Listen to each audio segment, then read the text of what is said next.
Muy buenas noches, que el Señor los bendiga. El día de hoy vamos a estar analizando el tema de las epístolas, sus peculiaridades hermenéuticas. Y lo primero que tenemos que decir acerca de la naturaleza de las epístolas es que estas no son tratados teológicos formales. Muchas veces los tomamos de esa manera. Imaginamos que el apóstol quería dejar su legado y entonces desarrollaba diferentes temas teológicos y luego pues buscaba a qué iglesia podía dirigir esa carta. Resulta que la situación fue muy diferente. En el tiempo del Nuevo Testamento había diferentes iglesias y cada una de ellas tenía sus propios problemas. Así, por ejemplo, la iglesia de Roma tenía sus dificultades, la iglesia de Corinto tenía sus propios problemas y lo mismo podríamos decir de las iglesias en Galacia, las iglesias en Asia, etcétera. El apóstol Pablo, en este caso, se entera de los problemas que esas congregaciones tienen. A veces las mismas congregaciones le envían cartas haciéndole preguntas específicas. Lo mismo podríamos decir de Pedro, de Santiago, de Juan y otros autores del Nuevo Testamento. Pues ellos deciden enviar cartas para solucionar esos problemas específicos que las congregaciones tenían. En esas cartas, su interés es netamente pastoral, es práctico. Ellos simplemente quieren solucionar los problemas. Ahora, para poder solucionar los problemas, muchas veces ellos recurrieron a exhortaciones, otras veces recurrieron a temas doctrinales, a teología, y por eso encontramos nosotros bastante de teología en estas cartas, pero ellas no son tratados teológicos. Por lo tanto, a veces ellos tocan ciertos temas de pasadilla. Así, por ejemplo, en Romanos capítulo 7 hay un momento en que el apóstol Pablo habla acerca del matrimonio y que este es eliminado con la muerte del cónyuge. Pero aquí el apóstol no está tocando el tema del matrimonio. Él está tocando el tema de la ley en la vida del creyente, no el tema del matrimonio. Por lo tanto, no debemos nosotros tomarlo como tal. El pasaje en cuestión ilumina nuestra reflexión sobre el tema, pero no está desarrollando el tema en sí. Es más, podría decir que los grandes temas teológicos como Dios, Jesucristo, el Espíritu Santo, la iglesia, la familia, el matrimonio, no son desarrollados en ninguna de las epístolas, aunque todas ellas hacen mención a estos temas, pero no son desarrollados en estas epístolas. En segundo lugar, las cartas son unidades literarias que debían leerse de un solo en las congregaciones a las que iban dirigidas. Es decir, nosotros hoy en día hacemos una serie de estudios sobre una carta en nuestras congregaciones. Pasamos, por decirlo así, un mes analizando la carta a los romanos, 2 meses analizando la carta a los corintios. Leemos a la congregación un pequeño párrafo y luego disertamos sobre él y explicamos. Sin embargo, cuando el apóstol Pablo escribió la carta a los romanos, que es la más grande del Nuevo Testamento y por eso la utilizo como ejemplo, él pretendía que esa carta se leyese en un solo instante. Es decir, si la iglesia estaba congregada el día domingo, que era cuando la iglesia solía congregarse, la carta debía leerse de un solo. Aunque esto ocupara un par de horas, eso no importa. Debía leerse de un solo. Era una unidad literaria, no como nosotros leemos hoy en día. Es decir, nosotros tenemos una lectura impropia de las cartas. Cuando nosotros hacemos una interpretación, tenemos que reconocer este elemento y por lo tanto el documento debe ser leído de un solo y debe ser interpretado tomando en cuenta cada uno de los pequeños segmentos de la epístola. Ahora bien, vamos a tratar algunos de los problemas exegéticos que tenemos a la hora de interpretar las cartas. En primer lugar, leer una epístola sin conocer el contexto, que es lo que generalmente sucede, sin conocer ese contexto específico, es como escuchar un solo lado de una conversación telefónica. Creo que a todos nos ha pasado escuchar a alguien hablando por teléfono, pero sin saber qué le están diciendo del otro lado. Cuando él habla, a veces queda callado, a veces dice ciertas cosas y es muy difícil entender de qué está hablando exactamente, porque no tenemos el contexto. Lo mismo sucede con las epístolas. Resulta que las epístolas son cartas que se envían a congregaciones específicas, que tienen problemas específicos y que muchas veces han escrito también cartas al apóstol preguntándole sobre ciertos temas y contándole algunos de los problemas que tienen. Si nosotros desconocemos qué problemas ellos tienen, cuál es el contexto inmediato, específico, que ocasiona la carta, nosotros a la hora de leer, por ejemplo, primera a los Corintios, segunda a los Corintios, nada más estamos escuchando la mitad de la conversación y en nuestra interpretación, seguro vamos a cometer muchos errores. Algunas cosas podríamos interpretar bien, pero otras, obviamente, las vamos a interpretar de manera equivocada. Mucho del trabajo interpretativo, entonces, consiste en reconstruir lo que estaba ocurriendo en la iglesia a la que fue enviada la carta en cuestión. O sea, el mensaje al otro lado del teléfono.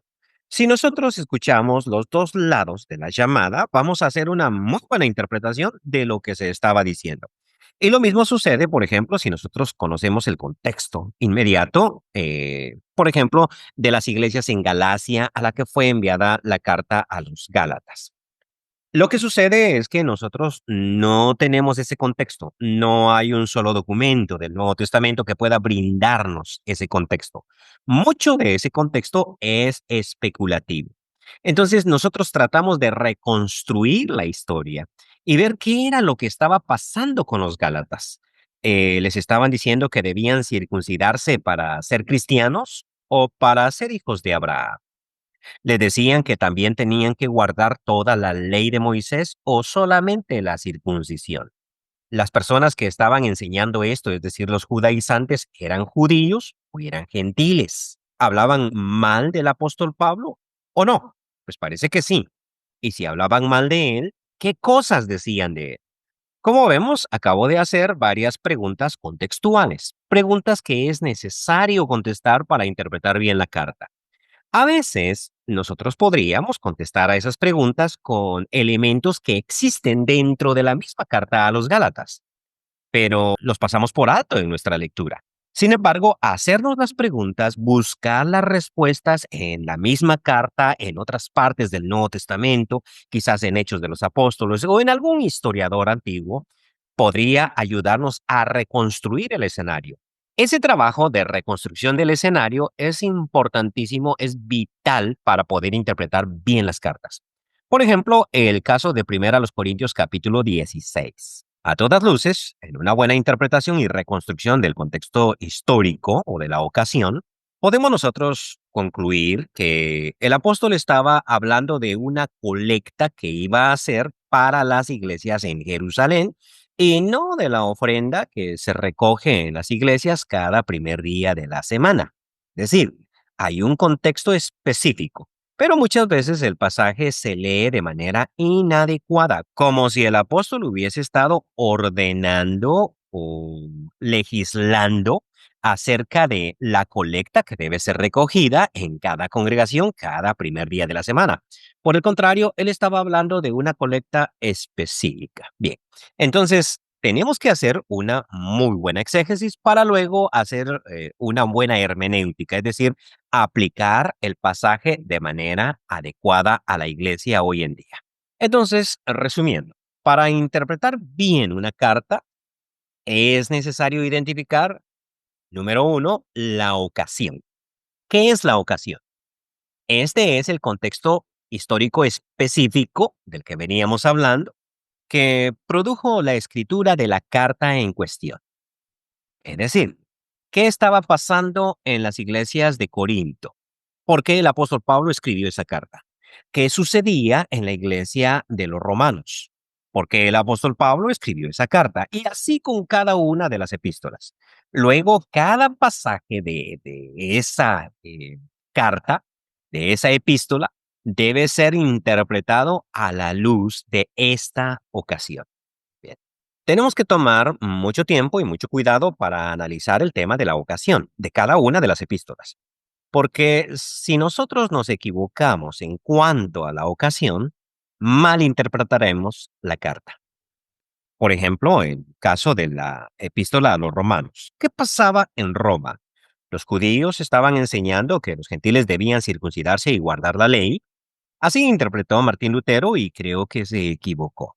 Entonces, tomar tiempo para analizar la ocasión es importante. Número dos, tenemos que identificar la tesis y los argumentos. En todas las cartas existen tesis, varias, y existen argumentos. Tesis es lo que el autor afirma, lo nuevo, lo que la iglesia no cree, lo que probablemente la iglesia está en oposición de.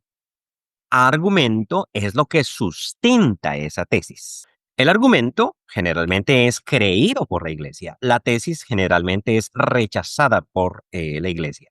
La tesis es importante porque eso es lo que el apóstol está diciendo. El argumento es un simple argumento. Por ejemplo, deducir de 1 Corintios capítulo 11 que las mujeres no deben cortarse el cabello porque Pablo dijo que para ellas era honroso es confundir tesis con argumento.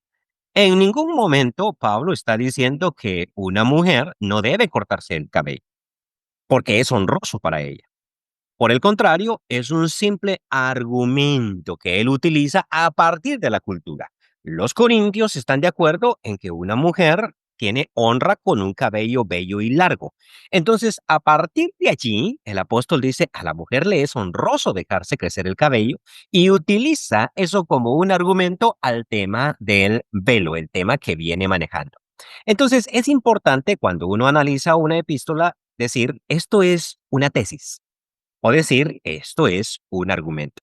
Hay argumentos importantes y hay argumentos no tan importantes. Hay argumentos que son culturales y hay argumentos que son teológicos.